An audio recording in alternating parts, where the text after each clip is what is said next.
DiCarlo, FightHype.com on location here, 5 weeks out from this Saturday night, mate. How's everything going and training camp in full force?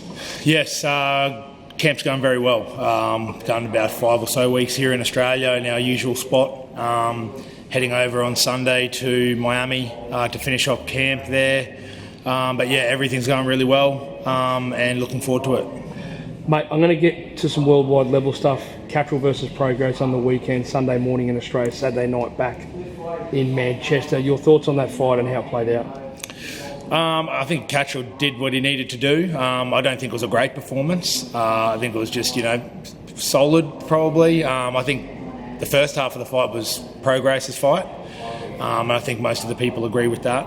But I think Progress's age is starting to catch up with him in those back end, longer fights, 12-round fights, and I think Cattrall sort of just took a bit of control. But I mean, apart from the 9th round where I think he dropped him twice, it wasn't like he was in getting battered around for the whole fight. It was he did what he had to do without looking amazing. Regis was very, very respectful after the fight. I'd like you to touch on Regis because there was a chance that you and your team were going to fight Regis last year for the WBC belt. He went on, did the Zarilla fight. I thought he looked pretty ordinary. Did the Devin Haney fight. Shout out to Devin Haney. Devin Haney was far too convincing. He takes the Cattrall fight. He said the other day on Twitter that he's not done yet. Do you feel Regis is done, or do you think he can still get a couple of big fights? Oh, he definitely can still get fights. I mean, look what he's done. He's a 2-time world champion, one of the big names at 140 for a long time. So I think there's still plenty of fights out there. I think youth is probably the only thing that might sort of catch up with him, in these longer fights. But look, he's still a great puncher, still a great fighter. But whether he can, the 12-round fights, I think he even said it himself in the interview after. He goes, these longer rounds, I think they're sort of catching up with him at his age, but still a great ambassador for the sport and someone I really like. Cattrall is a funny one. He's now positioned in the WBO. He spoke about Liam Paro after the fight. He's also spoken about Teofimo Lopez. I know your full focus is on Richardson Hitchins, and we'll get to that shortly. Do you see potentially that fight could happen? I know Eddie has said that it could happen in Brisbane, Manchester, or New York. What are your thoughts on that? And what is that Eddie talking, or is it Cattrall talking? Oh, look, I think Cattrall would no doubt want the world title shot. So I think it's him and his team, and he's potentially deserving of that. He's had raked up some pretty decent wins over the last sort of 12 to 18 months. But yeah, I think it's probably as a promoter and team they're talking, and it's a fight that definitely can be made. But yeah, our full focus and attention is on Richardson Hitchins. As everybody knows, we called upon our mandatory early to get this dealt with, and then looking for a super fight in 2025. That's the plan. But look, make no mistake, it's full focus on Richardson Hitchins. He is a great fighter, really good boxer, and Liam will be ready to go.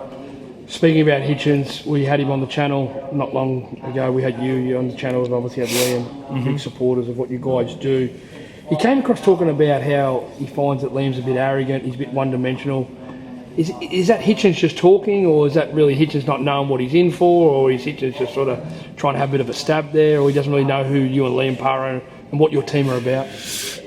I mean, he definitely doesn't know who we are, so I'll give him the benefit of that. But yeah, we ain't talkers. The talking's done in the ring. I mean, as you can see in the Matthias fight, with nothing but respect for another warrior.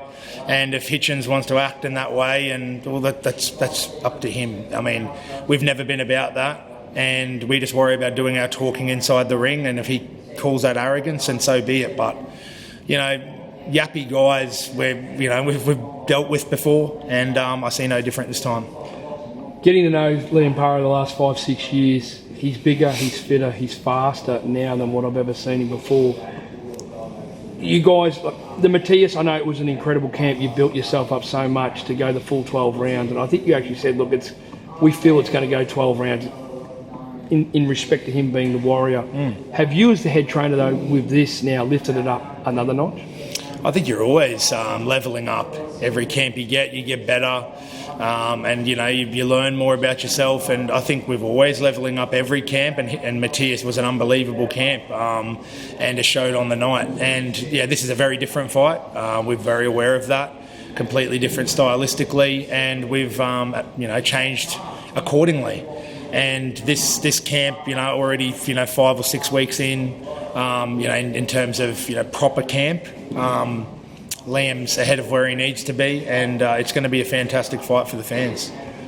Do you guys, you're so far away from home, Hitchins is obviously from New York, shout out to everyone in New York, we have much respect for them as well, but you fought there. Will you sort of take the home advantage in this fight even though you're not in Australia? I'd like to think so.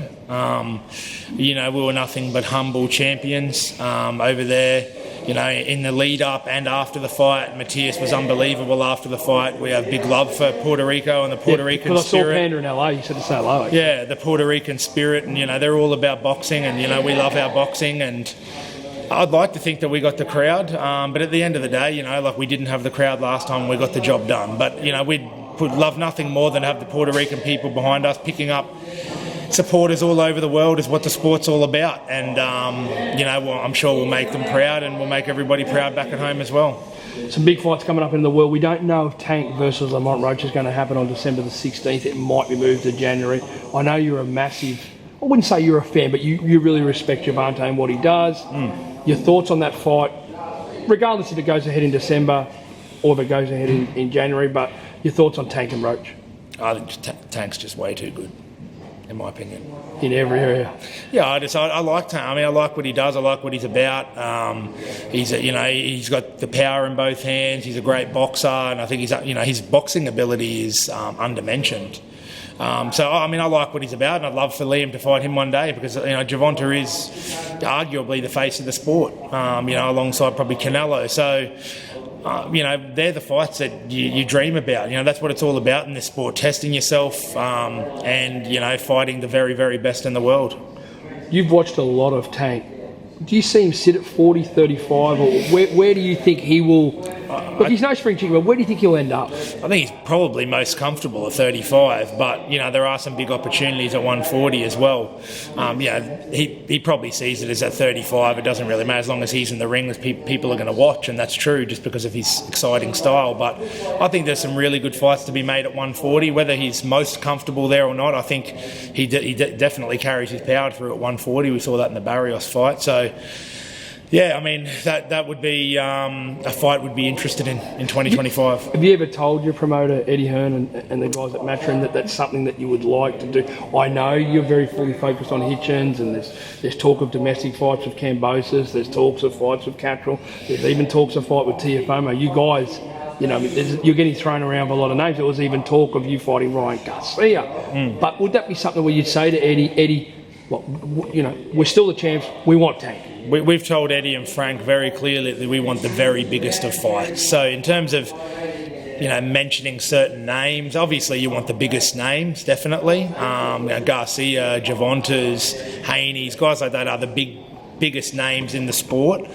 It goes without saying that we want those fights. We're not. I think we've proven to the world that we're not scared of fighting anybody. We'll step up to the plate continuously, and the biggest of fights is what you want. We take those with open arms. In your division right now, you got Ryan Valenzuela. Shout out to him. Devin Haney in recess. Albert Puello, Tiafomo Lopez, and yourself. Those other names that I mentioned are not booked in for the rest of the year. Do you see them coming back shortly, or you don't worry about it? Puello and that? Or, yeah. It's bigger names that we'd ideally want, just being honest. Away from Devin?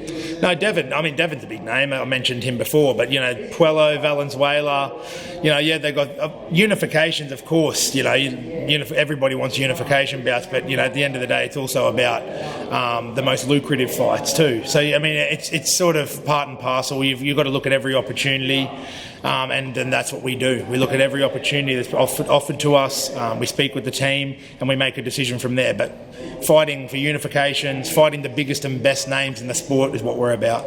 Do you think with Devin, and we spoke about this when we were in Los Angeles, Devin might do a fight before this year or early next year, or do you think in your heart that Devin really wants to get back and do that Ryan Garcia fight? I think he definitely wants to get that back. I thought he might have one fight, just sort of keep busy during the period that Garcia suspended, but maybe he'll just go straight into the rematch with Garcia, I think that's definitely the fight he wants, and probably the fight he does deserve to a degree after, the fiasco. But I would have thought, we were chasing, it's no secret, we wanted the Haney fight for the end of this year, and for whatever reason it didn't come to fruition. But I think it'd be a good idea for him to have another hit out. Why not keep active if he can? Ryan's not in a position to do that, so he may as well keep active and get into that rematch and do what he does.